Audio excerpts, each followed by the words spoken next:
Good morning, YouTube land. I'm finally sitting my butt down and getting a little video out to everyone.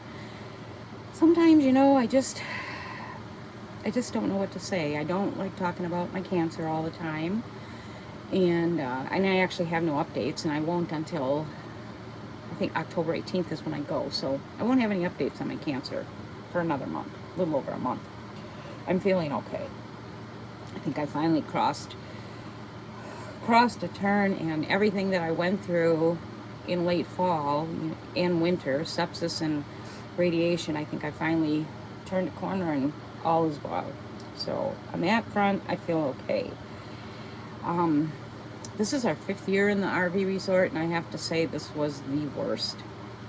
Weather-wise, weirdness-wise, this whole place is off. Um, Everybody feels it. Everybody that I talk to, they all say the same thing. It wasn't busy. I guess the resort lost a lot of money this season, which was obvious because it just wasn't busy. A lot of the regulars weren't here, didn't come back. So, most of them are older, so chances are health problems, or perhaps some have gone to the better place, but a lot of spots stayed empty. What really held the park this year were just the weekenders.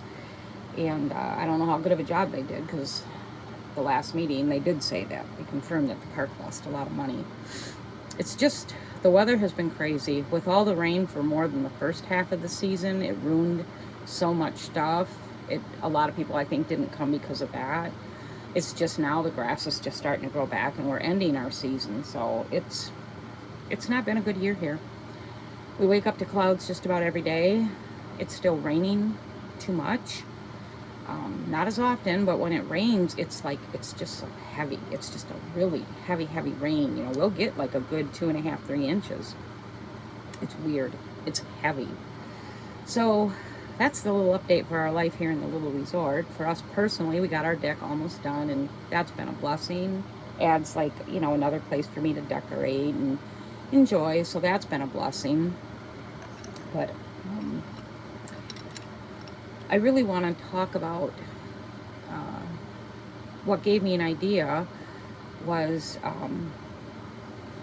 this topic will be on childhood trauma again, but I don't think I've talked about it in a while. But I have a brother, there's 8 of us, and the brother a year younger than me stopped by. Now, I don't see him maybe but every 3-4 years.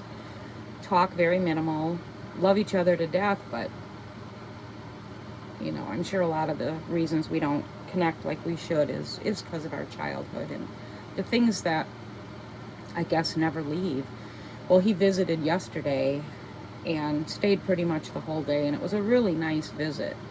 But a portion of that visit,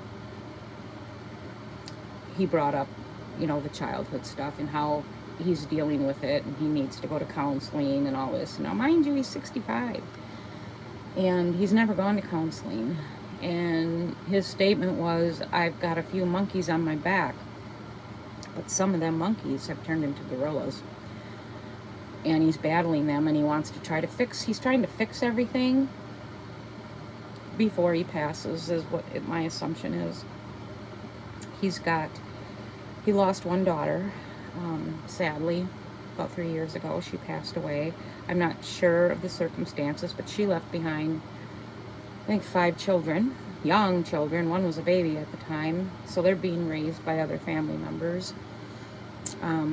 His whole family, his marriage is disjointed. It's a horrible marriage. His kids are suffering. There's a lot of suffering in his, what his marriage created, the children and stuff. And we were talking a little bit about that, and I think he's trying to repair and make as many amends as he can. But I'll tell you, the damage, we were just talking about how at our ages, mid-60s, the trauma from our childhood, it's just so, it's like me, he's never been in therapy. I've been in therapy since I was a young girl. So I've been in therapy a lot, many, many years worth. And I feel like I've made a lot of progress. But then when you sit and talk, you realize, holy crap, I'm still a hot mess. And it doesn't manifest like it does with him, you know, like he drinks and he does some marijuana and stuff like that. Um, I don't do any of those things, but I still have issues that I know the last time I completed therapy, I told myself when I walked out, I think this is about the max that I'm going to be able to heal. I feel like I'm just done. I'm done with therapy. I'm done with talking about it. I'm done with rehashing it. Um, and talking with my brother yesterday, like, he brought up things, well, do you remember this? And do you remember this? And this happened to me and this and it. I didn't know none of this stuff. And then, like he said too, he didn't know that my dad was molesting me. My brothers didn't know that. And you think if they did know that, like he said, if we did know that, they may have went after him. It's just amazing to me how it just never goes away. Like my brother said, he has night terrors a lot. Like he'll wake up, like he thinks he hears a noise, and he'll just wake up and he's expecting to be hit, or he's expecting like our dad to come bursting through the door to hit him or beat him. And he said he wakes up quite a bit with these night terrors, and they've never left. And he said, don't you remember that? Like, because our dad he would drink, my mom and dad would drink, and then they would come home in the middle of the night, and then they would get us out of bed and beat us, make us drink and do stuff. So for him, it's never left. For me, I have a strange thing that's been happening I'd say it started this summer. It's really weird. I thought it started because I was taking this new muscle relaxer to help with the bone pain at the end of the day, which that may have started it,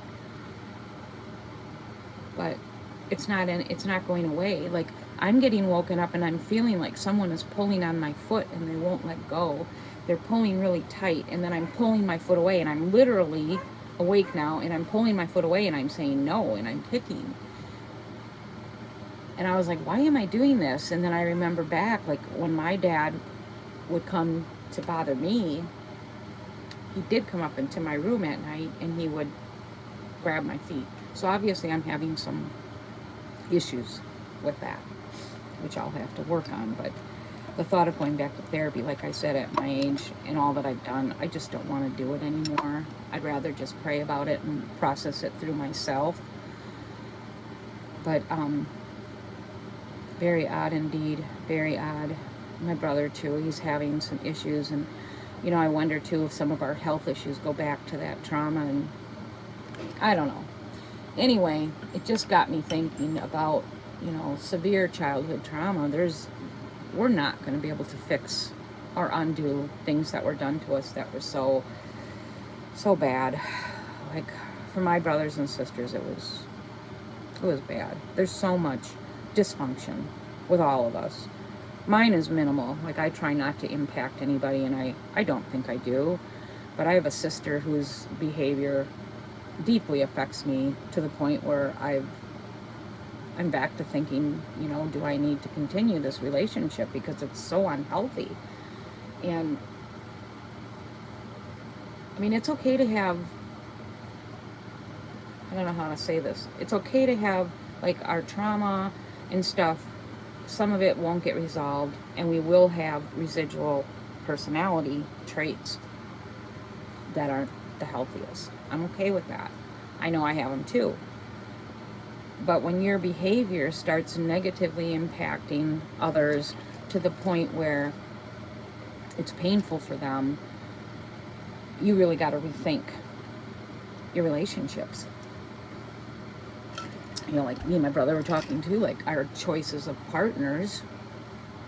And I have to be careful with this because I know my kids do come sometimes and watch my videos, but your choices of partners in life are greatly impacted by your childhood. And our trauma was so bad, like, we could have picked almost a killer with a good personality, and we would have thought we were doing better than our father, if that makes sense. It just was so bad. So, like when I dated, my first boyfriend beat me up, and I was okay with it. I was used to being beat up, and I was only like I think I met him when I was 14, 16 when I finally got rid of him, but I went to high school with black and blue eyes and all that stuff, and it was just like that was normal for me. And it didn't, I figured out at like 16, 17, no, this ain't good. Boyfriends don't be beating up on you. And I let him go. It took a while, but I let him go. So then, Greg came along, and he seemed like, it just seemed like I won the lottery. Like, there was no beating, there was no stuff like that. And the other issues, like, I look back, and it was like, I think now, like, my vision of looking back at it, like, if my daughter was dating someone like him now, I would say you're living a married relationship and you're dating. Like, to give an example, he used to stalk my mailbox. Back in the day, you didn't get your income taxes online, you got them by mail. And he would wait for me to file my taxes, and then he would stalk my mailbox while I worked. He would go to my mail and wait for my income taxes, and he would get them, and he stole them, and he cashed it. He forged my name, and he cashed them and took my tax returns. Well, we were dating. It never occurred to me how sick that was. I didn't even think about the fact that he was stalking my mailbox until the last few years. I was like, holy cow, he really had to be going to my mailbox on a regular basis to have gotten that tax before me. It never occurred to me to press charges. It was like, I look back and I think it was like I was living like a married wife, yet what partner would do that? Such deceit. Nowadays I think, boy, if I was young and dating someone and a guy did that to me, the first thing I'd do is call the police, and you darn right I would press charges and whatever. I wouldn't tolerate that crap, but I did tolerate it. And the last time that he did it, I did handle it better than the prior times. I made him pay me back, but there were times I didn't get paid back. But to me, as a single girl then, and living in my own apartment, that money was vital. Like, I didn't even have a car. I had to walk everywhere I went, and then I had this bozo stealing my tax return. Why wasn't he out working? But anyway, back to what my brother was saying is, like, our choices of partners ended up causing us a lot more pain in life, and that could have happened without our childhood, I think, but probably a stronger possibility of not. When you're healthier, you're going to pick healthier people, and you're going to see the unhealthy things, and you're gonna run from that, not run into it. But anyway, the thing with my brother that really struck me was the pain. It's just, we're in our 60s now, and the pain, like, he has a lot of pain. He lost a daughter. She died 3 years ago.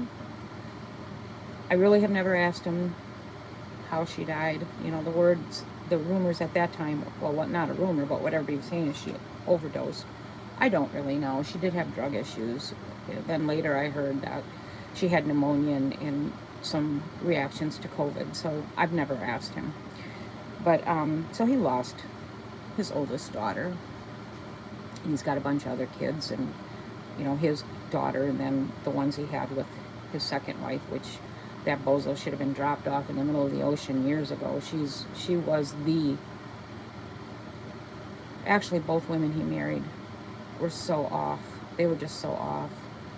It just, some of the stuff he told me yesterday, I was just like, gosh, I never knew it was that bad. And like he said, he goes, I didn't even know it was that bad. He goes, what the hell? I stayed in it. But now he's single. He's still married to this one. She's had, I think, like brain aneurysms or something the last few years, couple times now. She's not a very healthy person. She's never given up the bar life or the drug life. She lives with him, but they live as roommates because he doesn't have the heart to put her out, he said. And he doesn't want to divorce her because then she'll get a lot of his money. And he refuses to do that.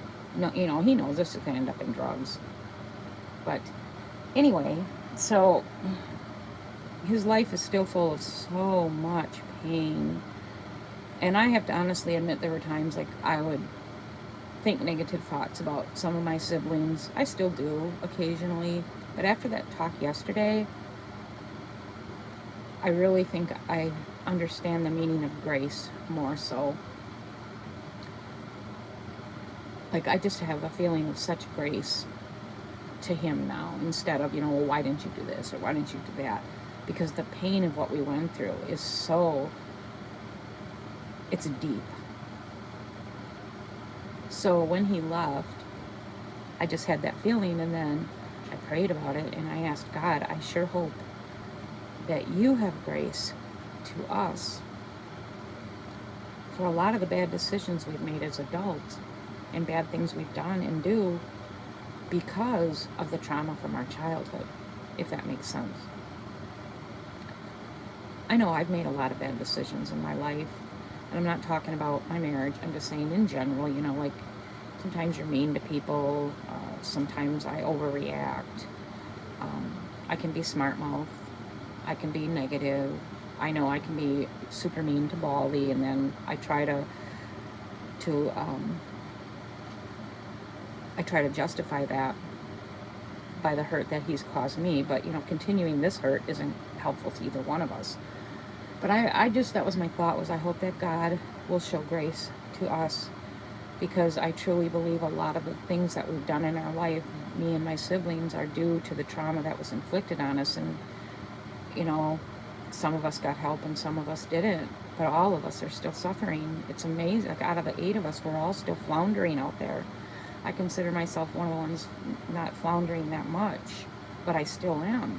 And and now I'm having these night issues too, which is really puzzling to me, because I haven't ever. Why now? Like, I don't think about my dad and my mom much at all, if at all. So I don't know what's causing that. It's weird. But anyway, seeing my brother in so much pain yesterday, really, it hurt. It hurt me for him. It hurt me for the children that we were. It hurt me thinking back to when we were young and no one helped us.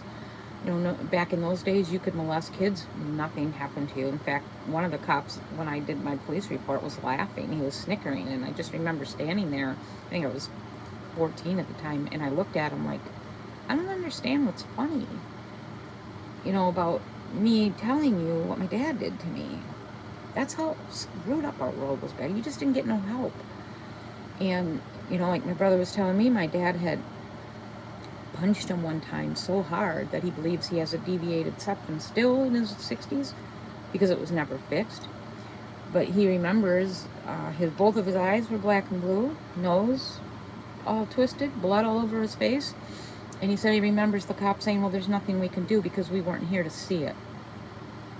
And he's like, nowadays, they would take a look at a child's face, you're getting arrested. For us, nothing happened. Nothing. My dad got away with everything. My mom got away with everything. Sometimes that bothers me a lot. Well, they're both gone now, so they're dealing with God's judgment, whatever that may be. But kids didn't stand a chance in them days. They just didn't. My dad was a very mean, evil man. But one of the things that my brother brought up is there was a time when my dad had, at this time he was brain damaged from falling off our porch. Literally, he was brain damaged. And he was living with his parents, and my mom was still in the house that they had.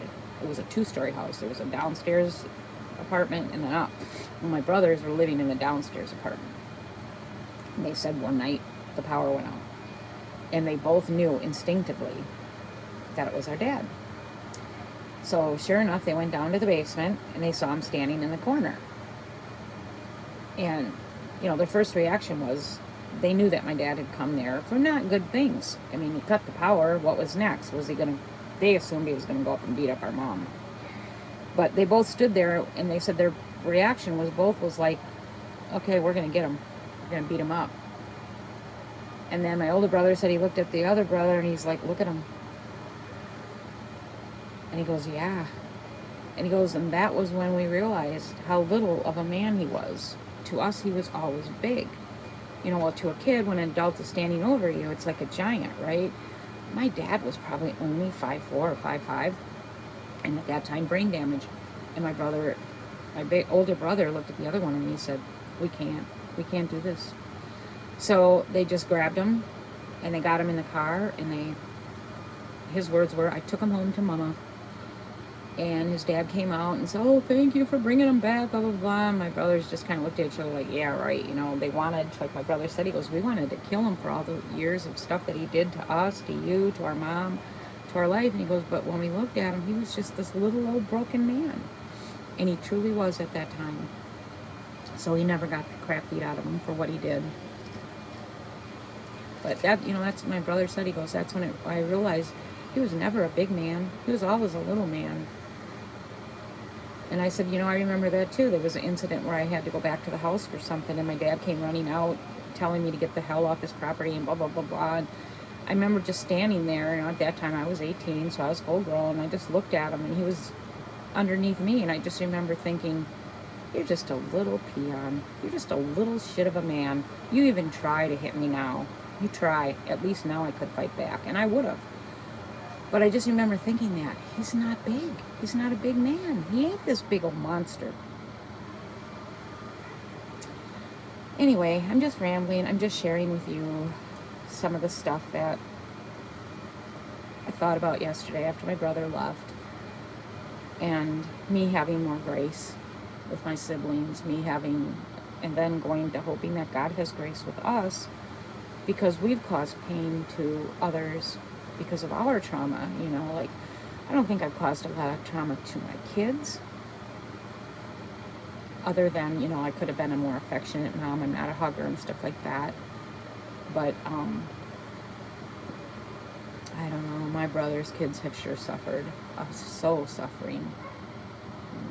I can't imagine losing a child, and then the other ones, like I said, there's a lot of suffering in his family, in his life, and I used to be mad sometimes at him, thinking it's all your fault because you're drinking, you're doing this, you're not paying attention. But the pain, it's his responsibility to try to fix it, and he didn't, and I get that.